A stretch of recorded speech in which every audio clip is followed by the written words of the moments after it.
अहम खबर आपको देंगे, पेट्रोलियम मसनूआत की कीमतों में 10 रुपए से जायद फी लीटर कमी का इम्कान है, जबकि आलमी मार्केट में खाम तेल की कीमत $73 फी बैरल तक आ गई है। पेट्रोल की कीमत कम अज कम 10 रुपए फी लीटर नीचे आ सकती है।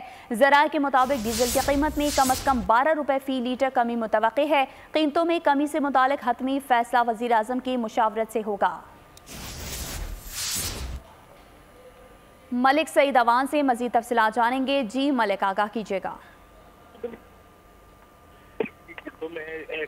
वजह से जो है पेट्रोलियम मसनूआत की कीमतों में रिलीफ मिलने का इम्कान है।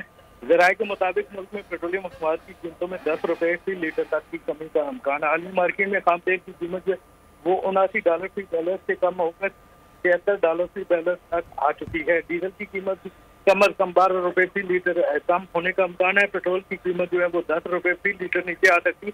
ज़राए के मुताबिक मीठी के तेल की कीमत में 7 रुपए और लाइट डीजल की कीमत में 13 रुपए कमी मुतवक्को है। हुकूमत इस वक्त 60 रुपए फी लीटर पेट्रोलियम लेवी वसूल कर रही है। 15 रोज के दौरान आलमी सतह पर डीजल और पेट्रोलियम कीमतों में 5% कमी हुई है। डॉलर के मुकाबले में रुपए की कदर में भी मामूली इजाफा हुआ है। ज़राए वजारत खजाना का यही बताना है कि मकामी सतह पर तारकीन के लिए कीमतों में माकूल कमी मुमकिन है। गुज़श्ता हफ्ते के दौरान डीजल $4 फी बैरल सस्ता होकर $99.50 से कम होकर $95.50 पर आ गया है। इसी तरह पेट्रोल की कीमत जो है $86.5 से कम होकर। ठीक है, सब्सक्राइब करें और बेल दबाएं ताकि कोई खबर रह न जाए।